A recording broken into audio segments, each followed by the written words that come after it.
चाहे सर्दियों के छोटे और ठंडे ठंडे दिन हों या गर्मियों के लंबे लंबे और गर्म दिन हों, लेकिन हम होम मेकर की यही ख्वाहिश होती है कि हमारे सारे घर के काम अच्छे से मैनेज हो और इसके साथ साथ ढेर सारा हमारे पास टाइम भी बचत हो और इसके साथ साथ हमारे रिस्क में भी बरकत हो।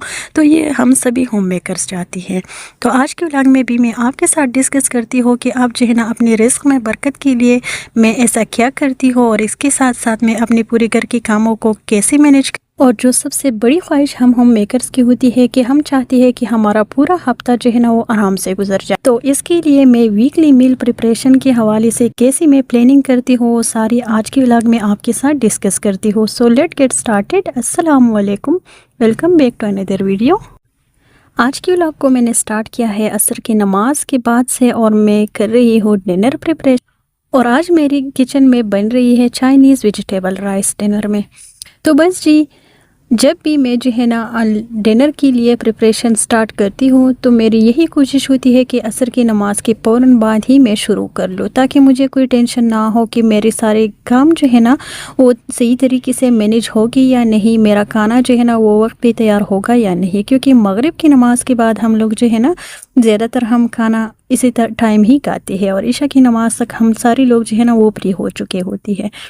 तो इसलिए मेरी यही कोशिश होती है कि असर की नमाज़ के बाद ही मैं तैयारी स्टार्ट कर लूँ। तो बस जी, यहाँ पर मैंने चिकन को अच्छे से फ्राई किया था और जो भी वेजिटेबल्स वगैरह है तो वो सभी एक एक करके मैं इसी कढ़ाई में डाल रही हूँ।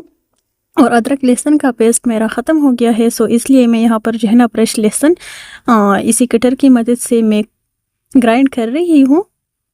और सब्जियों की कटिंग वगैरह इन सब में जो है ना अच्छा खासा टाइम भी लग जाता है और किचन भी गंदा हो जाता है। तो बस जी, अभी मैं जो है ना कढ़ाई पे सर रख के तो बिल्कुल लो फ्लेम पर मैं इसको जो है ना 4 से 5 मिनट के लिए कुक करूँगी, ताकि चिकन भी अच्छी से कुक हो जाए और जो सब्जियां है वो भी सॉफ्ट हो जाए। और इसके बाद जो है ना मैं अपनी किचन की क्लीनिंग में लग जाती हूँ और जो भी ऑर्गेनाइजेशन का काम है तो वो भी मैं साथ ही करती हूँ। तो जब तक मेरा खाना बन रहा होता है मेरा किचन भी अच्छे से क्लीन और नीट होता है इसी टाइम। तो बस जी, यहाँ पर मैं जो है ना वेजिटेबल राइस की भी तैयारी कर रही हूँ। इसके साथ साथ अगर इसी टाइम जो है ना चिकन या गोश्त वगैरह मेरे घर में आ गई है तो मेरी यही कोशिश होती है कि वो भी मैं इसी टाइम ही अच्छे से वॉश करके फ्रीज़र में रख लूँ।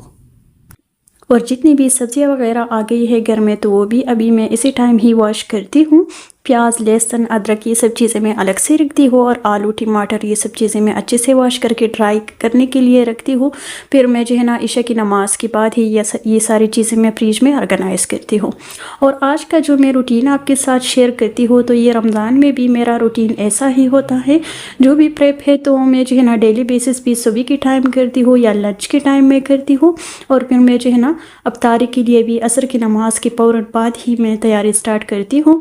तो मगरिब की नमाज तक जो है ना मेरा सारा किचन भी अच्छी से क्लीन और नीट होता है और इसी तरह से जो भी खाना वगैरह मैं बना रही होती हूँ तो वो भी वक्त पे तैयार हो जाती है। और हल्का फुल्का जितना भी क्लीनिंग का काम होता है तो वो भी मैं लगे हाथों ही इसी तरह से करती हूँ, ताकि मेरा ढेर सारा टाइम बचत हो। और मैं जो है ना हर नमाज के फ़ौरन बाद फिर मैं 1 या 2 पारी कुरान मजीद की तिलावत भी करती हूँ। सो इसलिए मैं डीप क्लीनिंग वगैरह इन सब में नहीं पड़ती हूँ फिर। लेकिन खैर, अभी से ये रूटीन मैंने स्टार्ट की है ताकि रमज़ान आने से पहले पहले मेरा जो रूटीन है वो अच्छे से सेट हो जाए। और जो भी कुरान मजीद की तिलावत है या ख़त्म कुरान पाक है तो वो भी अभी से आपने स्टार्ट कर लेनी है, ताकि रमज़ान में आपको कोई मसला ना हो। तो ये सब चीज़ें जो है ना डेली बेसिस पे अगर आप करेंगे तो रमज़ान में आपको बड़ी आसानी हो जाएगी। तो बस जी, यहाँ पर मैं जो है ना साथ ही जो भी बर्तन वगैरह गंदा हो जाती है तो मैं लगे हाथों इसको भी अच्छे से वॉश करती हूँ, ताकि डिनर के बाद फिर मुझे जो है ना ये टेंशन नहीं होगी कि ज़्यादा बर्तन है अभी मैं नहीं वॉश कर सकती हो या टाइम ज़्यादा नहीं है। सो इसी तरह से रमज़ान में भी मैं जब भी कुकिंग वगैरह करती हूँ तो क्लीनिंग ही भी मैं साथ ही करती हूँ। और यकीनन सभी हाउसवाइफ्स को जो है ना बर्तन धोना भी आता है, खाना बनाना ये सब चीज़ें आती है, लेकिन सिलकमन औरत वही है जो इन सब कामों को सही तरीके से मैनेज करने का एक दफ़ा हुनर जान ले। तो बस आपने भी जो है ना अगर कुकिंग वगैरह करनी है तो इसके साथ साथ अपने आप को मल्टीटास्किंग बना के जो भी क्लीनिंग का काम है तो वो भी ख़त्म कर लीजिए। इसी टाइम जो है ना किचन के बाहर नहीं जाना, जो भी कुकिंग वगैरह होती है तो इसी दौरान ही अपने किचन का एक कोना अच्छे से साफ़ कर लीजिए, ताकि रमज़ान आने से पहले पहले आपका जो घर है वो अच्छे से डीप क्लीन हो सके।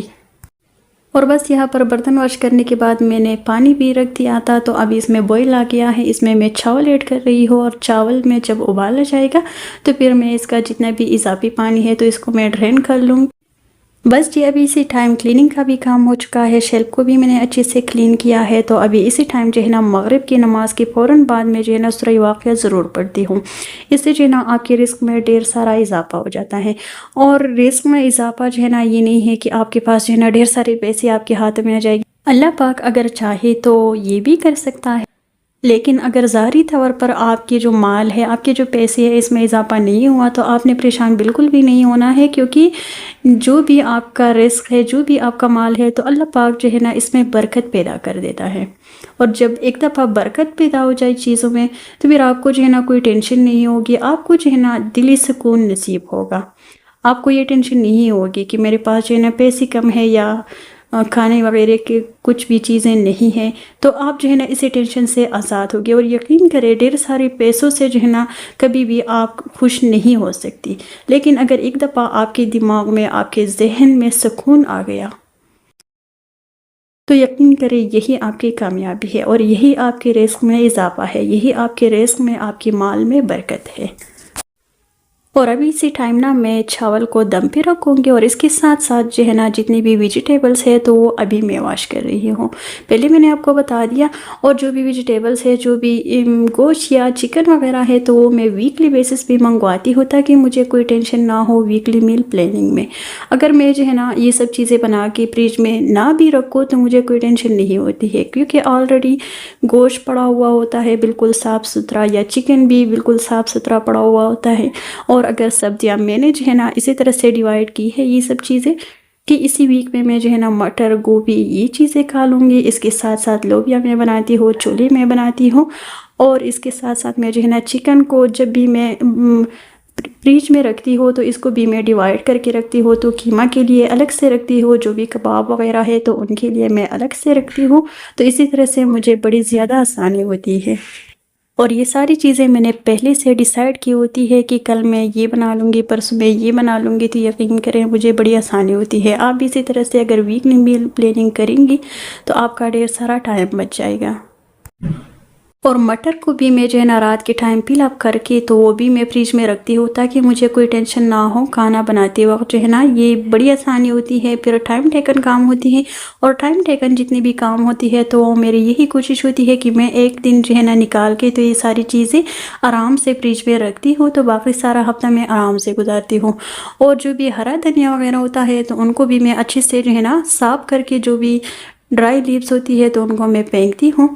और फिर इसके बाद मैं इसकी अच्छी से कटिंग करके वॉश में नहीं करती हूँ, लेकिन एयर टाइट कंटेनर में मैं जो है ना नीचे भी टिश्यू पेपर रखती हूँ और इसकी ऊपर भी। तो ये एक हफ्ते तक ये भी आराम से जो है ना इसी तरह से फ्रेश रहेंगी।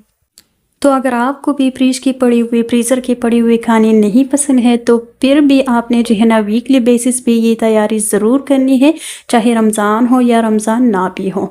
तो इसी तरह से आपका टाइम अच्छे से बचत होगा, आपको ज़्यादा थकावट भी फील नहीं होगी और आपके सारा घर जो है ना वो भी अच्छे से क्लीन ऑर्गेनाइज रहेगा।